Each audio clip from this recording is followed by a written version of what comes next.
అన్ని మతాలు మనిషి బలహీనతల గురించి మాట్లాడాయండి. చాలా మతాలని నువ్వు పాపాత్ముడు, నిన్ను ఉద్ధరించడానికి ఎవడో వస్తాడు, నీకోసం రక్తం ధారపోస్తాడు, తేనెపానకం పోస్తాడు, నువ్వు తాగుతూ కూర్చో. ఈ పిచ్చి మాటలు మన దగ్గర ఉండవండి. నువ్వు ఉద్ధరించుకోవలసిందే, నువ్వు ఉద్ధరించుకోవలసిందే.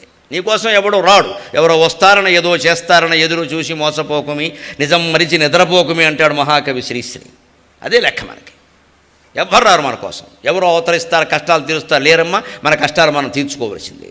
ఇటువంటి మాటల వల్ల ప్రేరణ పొంది తీర్చుకోవాలి. మళ్ళీ గరికిపాటి వారు తీరుస్తారు కష్టాలను సైనిక పీరులో లైన్ కట్టకండి, మాకు ఇబ్బంది, అది మాకు కష్టం అయిపోతుంది. అలా ఎవరు తీర్చరు, మనంతా మనం ఉత్తేజం పొందాలి అక్కడ. ఇక ఈ మాటలో చెప్పేవాడు ఆయన. బ్రహ్మ సమాజం సహా ఆ రోజుల్లో వ్యవహారాలు ఏమిటి, ఇంగ్లీష్ వాళ్ళ ప్రభావంతోనండి. వాళ్ళు ఏవో రకరకాలు ఉంటాయి కదా. వాళ్ళు అజ్ఞేయవాదం ఒకటి కనిపెట్టారు విదేశీయులు. విచిత్ర అజ్ఞేయవాదం అంటే ఏమిటి, ఈ సృష్టి ఏదో తెలియదు అందుకని వదిలేసి, అంతేనా, తెలియకపోతే వదిలేస్తావా, చేతకాంతనం అంటారు దాన్ని. తెలియదుట అజ్ఞేయవాదం, అదో వాదమా? సర్రియలిజం, విచిత్రమైన వాదాలన్నీ ప్రవేశపెట్టారు. మొత్తం సాహిత్యం పాడైంది, సంగీతం పాడైంది, వేదాంతం కూడా పాడైంది. వైదిక ధర్మం అలా ఉండదు. అత్యున్నతమైన ఆదర్శాన్ని నీకు చెబుతూనే నేను అది చెయ్యలేను అంటే పోనీ ఇది చెయ్యి, అది కూడా చెయ్యలేనంటే పోనీ ఇది చెయ్యి. భగవద్గీత మీరు ఒక అధ్యాయంలో ఉంటుందండి.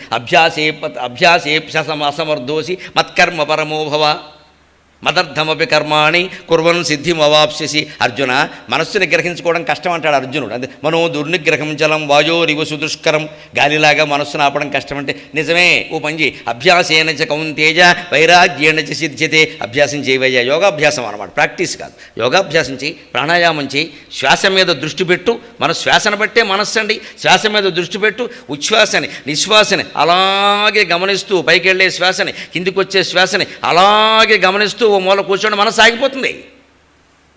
ఏం పెద్ద విషయం కాదు ఇది. ప్రాణ ఆయామం అంటారు, ప్రాణాన్ని సాగదీయడం. ఆయామం అంటే వెడల్పు. ప్రాణాయామం చేయాలి, దానివల్ల సాధ్యం అవుతుంది. అందుకే మనకి ప్రతి పూజలోనూ కూడా బాబు ఆచమనం చేయండి, కేశవాయ స్వాహ, నారాయణాయ స్వాహ, ఓం భూర్భువ స్వాహ ముక్కట్టుకో అని మనం పురోహితులు ముక్కట్టుకుంటాం. ముక్కట్టుకో తప్పితే ప్రాణాయామం అని ఆయన అనడం మనకు తెలియదు. ఈ ముక్కట్టుకోవడం ఈ జన్మకు దేవల్లో. మళ్ళీ ఆ ముక్కట్టుకోవడంలో 100 శంకర్. ఈ వేళ అండి ఈ లోపు ముక్కు ఎగిరిపోయింది. అసలు ముక్కట్టుకోమని ఎందుకు చెప్పారు? ఎందుకు ఆ ముక్కట్టుకోవడం పని లేక. అది ప్రాణాయామం. ఖచ్చితంగా ముక్కు పట్టుకున్న భూర్భువస్సువ ఆ మంత్రం చదివేటప్పుడు బ్రాహ్మణులు వ్రతం చేయించినప్పుడు చదివితే మీరు చూడండి. శర్గోం భూర్భువస్సువ భర్గో దేవస్య ధీమహి ధియో యోనః ప్రచోదయాత్ ఆపోద్యోతీరసోమృతం బ్రహ్మభూర్భువస్సువరోం. ఇలా మొత్తం చదివేసరి సరిగ్గా ఇలా ఈ కుడిముక్కు మూసి ఎడం వైపు నుంచి గాలి పీల్చడం, మళ్ళీ ఎడం ముక్కు మూసి కుడివైపు నుంచి వదలడం మొత్తం జరిగే అవకాశం ఉంది.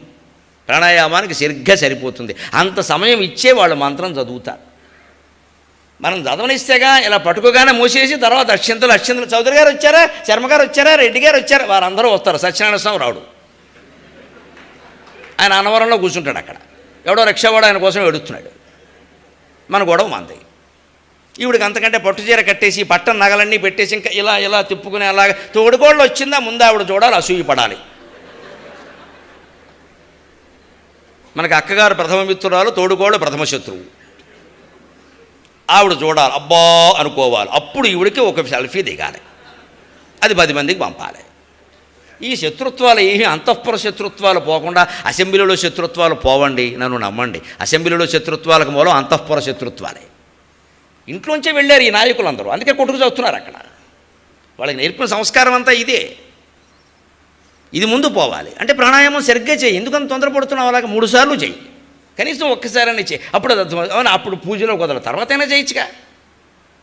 తర్వాత ఖాళీగా కూర్చొని చేయొచ్చు కదా. చైర్ మొత్తం వదిలేసాం మనం. ఆచమనం అనగా ఇంకా అక్కడ కొంతమంది సెంటిమెంట్ ఏమిటంటే సౌండ్ రాకూడదు, ఒక్క చుక్క కూడా కింద పడకూడదు. మొత్తం ఈయన పెద్ద సౌండ్ స్పెషలిస్ట్. ఇక్కడ కొంపలు అంటుకుంటాయి సౌండ్ వస్తే. సౌండ్ ఎందుకు రావద్దన్నారో తెలియదు. ఆచమనం ఎందుకు చేస్తామంటే ఇలాగ చూడండి, సరిగ్గా 2.5 వేళ్ళు మూసాం, 2.5 వేళ్ళు తెరిచాం. జీవితం మొత్తాన్ని ఒక్క గుక్క ఆచమనం రూపంలో పెట్టామండి. ఇక్కడ భారతీయ సంస్కృతి అంటే ఆచమనానికి ప్రత్యేక. అమెరికన్ సంస్కృతి ఓపెన్ కల్చర్, మొత్తం చెయ్యి తెరిచినట్టే ఉంటుంది. 3 పెళ్ళిళ్ళు అవుతాయి, 6 విడాకులు అవుతాయి, అన్నీ చెప్పేస్తూ ఉంటాడు గర్వంగా. It is 4th divorce and 2nd marriage అంటాడు. అన్నీ ఓపెన్ కల్చరే అక్కడ. పిల్లల్ని పెద్దలు పట్టించుకోరు, పెద్దల్ని పిల్లలు పట్టించుకోరు. కోపం వస్తే ఎవడెవడిని కాలుస్తాడో తెలియదు. రోజు ఒక వార్త వస్తుంది అక్కడి నుంచి. ఇదే ఓపెన్ కల్చర్. అదే కమ్యూనిస్ట్ కల్చర్ మీరు గమనించండి. చైనా కానీ మొన్నటి వరకు రష్యా కానీ కమ్యూనిస్ట్ దేశాలు బాగా బతికిన రోజుల్లో గుప్పుడు మూసేస్తారు. వాళ్ళు సోవియట్ యూనియన్ అని ఇంత గట్టి అట్టున్న పుస్తకం పంపించేవారు. మేము చదివేవాళ్ళం కాదు, పుస్తకాలకు అట్లా వేసుకునేవాళ్ళం. ₹2 పుస్తకం అది కూడా ఫ్రీగా ఇచ్చేవారు. కమ్యూనిజం రుద్దేయడం అనమాట. అక్కడ జరిగేది వేరు, వీళ్ళు చెప్పేది వేరు. మొత్తం గుప్పుడు మూసేస్తారు. కమ్యూనిస్టు దేశాల్లో ఏ వార్త బయటికి రానివ్వరు. స్కూలు పిల్లలు మాట్లాడుకుంటూ ప్రభుత్వాన్ని విమర్శిస్తే అరెస్ట్ చేసేస్తారు. తల్లిని కూడా కాన్సన్ట్రేషన్ క్యాంపు వాతలు ఎట్టేస్తారు. వీళ్ళు చెబుతారు ఇక్కడ ప్రజాస్వామ్యం గురించి. ఇక్కడ హిందూ ధర్మాన్ని విమర్శించి కమ్యూనిస్టులు మాట్లాడతారే, వీళ్ళ దేశాల్లో ఏం జరుగుతుందో చూడమనండి వెళ్ళి. సన్నాసులున్నాయి మాట్లాడినవారు నోరెత్తనవరండి. కేజీబీ గూఢచార వ్యవస్థ మొత్తం రష్యా నాశనమైంది దాంతో. ఎంతకాలం దాస్తావు పరమ వాస్తవాలు.